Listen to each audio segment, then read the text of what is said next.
And we are back. Welcome back to another round of Premier League predictions. This is the final full round of fixtures before the final international break of the season. It is, of course, a double game week as well, but that extra fixture between Bournemouth and Luton, I will do a separate video on, probably on the shorts section of this channel on either Tuesday or Wednesday morning. But as for today, we have got another full 10 Premier League fixtures to discuss in game week 28. But before we get into it, as always, if you enjoy these prediction videos, please do let me know by dropping a like on this video and subscribe to the channel if you're new around here. We will, of course, have another full round of Champions League, Europa League, Premier League and FA Cup predictions coming for you next week as well. And let's just get straight into game week 28. And we start off at Old Trafford on the early kickoff on Saturday lunchtime between Manchester United and Everton. Manchester United, of course, looking to bounce back from the Derby defeat, where,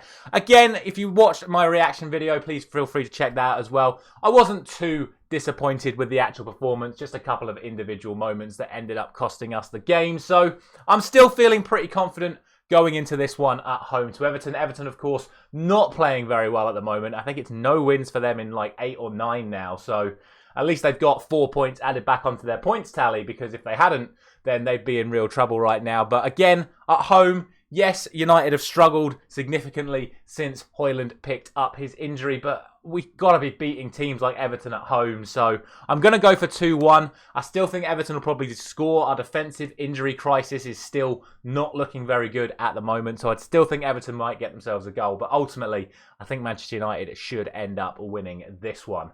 That then brings us to all of the 3 o'clock kickoffs taking place on Saturday. And we start off with Bournemouth taking on Sheffield United. And at this point of the season, the question just really is, how many goals are Sheffield United going to concede? They are well on track for the worst defensive record in Premier League history. They have just been beaten by a scoreline of 5 or more in 3 consecutive home games.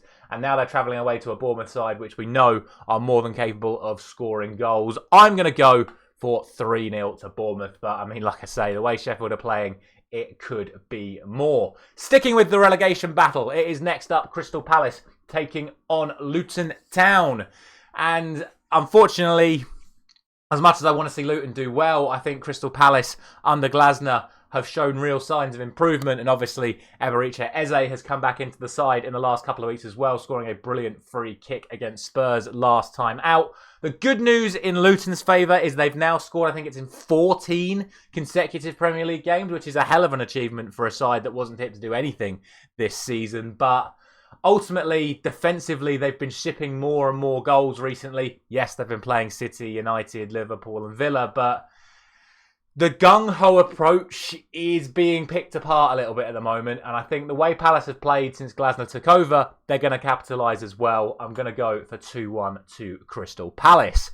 Next up, it is Wolves taking on Fulham. And I think this is a really tough one to call.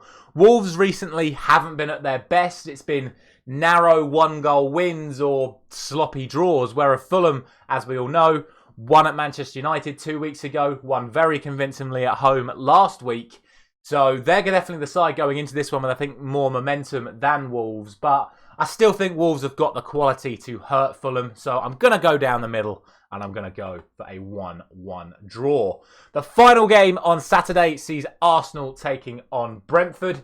And very interesting watching Thierry Henry on the Monday Night Football talking about Arsenal's style of play and how teams can hurt them if they hit them in behind and with the physical players. And obviously that is what Brentford do. They like to use their wing-backs to drive down the outside. And obviously with Ivan Toney fit down the middle, could cause those physical problems. And obviously, as we all know, Brentford caused Arsenal serious problems last season. And obviously that controversial refereeing incident. I think, though, the way Arsenal have been attacking, they're still going to probably score more goals than Brentford. But I'm not going to go for another crazy 4 or 5-0 like Arsenal have been hitting recently. I'm just going to go for a 3-1 win for the Gunners to keep their title charge alive. That then brings us to Aston Villa and Tottenham. An absolutely huge game in the race for Champions League football. Obviously, as a Manchester United fan, I would love this game to be a draw, but then we've got to look at it from an unbiased perspective in that Villa again, have been playing well recently. They did not play very well last night. I have to stress that. They did not play very well last night. Ezri Konsa even getting sent off. Spurs, on the other hand, I think most people expected them to really blow Crystal Palace away, and they didn't. But again, that could just be down to how well Palace played. But I can't split them. Obviously, as a United fan, I don't want to split them. So maybe there's a little bit of bias going into this one. But I am going to go for a 1-1 draw. I think if there was going to be a winner right here, right now, I think it would be Tottenham rather than Villa that got the win. But for me, this one is going to be a 1-1 draw. Sticking with all of the Europa teams, we then come to Brighton, who are taking on Nottingham Forest. And I mentioned it the other day. Obviously, I mentioned it on Wednesday when I did my Europa League predictions and Europa Conference League predictions. Other than the 5-0 win against Sheffield United, Brighton have been absolutely woeful recently. And there's all this talk around De Zerbi going to a bigger club with all these clubs looking for new managers. I don't know if that's distracting him from the job that he's actually supposed to be doing at Brighton, because Brighton have been really poor recently. On the flip side, I've been really impressed with Nottingham Forest, especially at home. They've been playing really well, but even in their away performances, they've been staying in games, creating chances, and probably could have had better results than what they've had recently. So I'm actually going to go for a Nottingham Forest win in this one. That's probably going to be my biggest upset result of the week, but I don't want to say I've got a feeling that Forest are going to win this, because I had a feeling Olympiacos was going to thrash Maccabi last night and they got beat easy. So I just think Forest are going to take this one.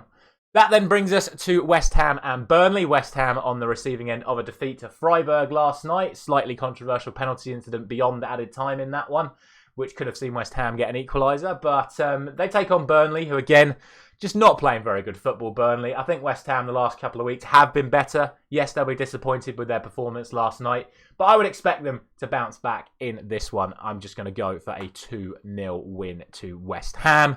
And that brings us to the main event game of the weekend. Not taking place at 4:30 once again, this time taking place at 3:45. If you know the exact reason why it's 3:45 and not 3:30 like it was last week, please do let me know.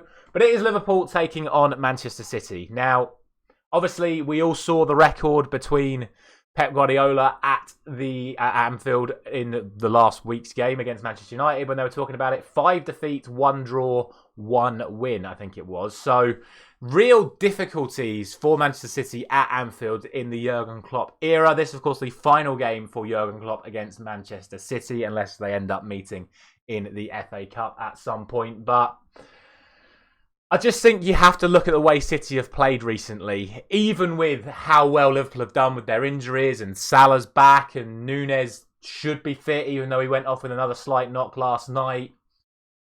I think City are on something like they're unbeaten in 23 and they've won 21 of them. I just think they're a little bit above. They've got all of their players fit at the moment. Like I said, we keep talking about Liverpool's injury crisis and how well they're dealing with it. This is far and away the biggest test this side has had. And I just think City are going to take it. I'm going to go for 3-2. I'm going to be narrow. And I just think City are going to edge it. But if Liverpool had everyone fit and available like City do, I'd probably be going for another Liverpool win here. But I just think this is a little bit too much for this young team that, yes, has some players back, but aren't fully quite at full strength.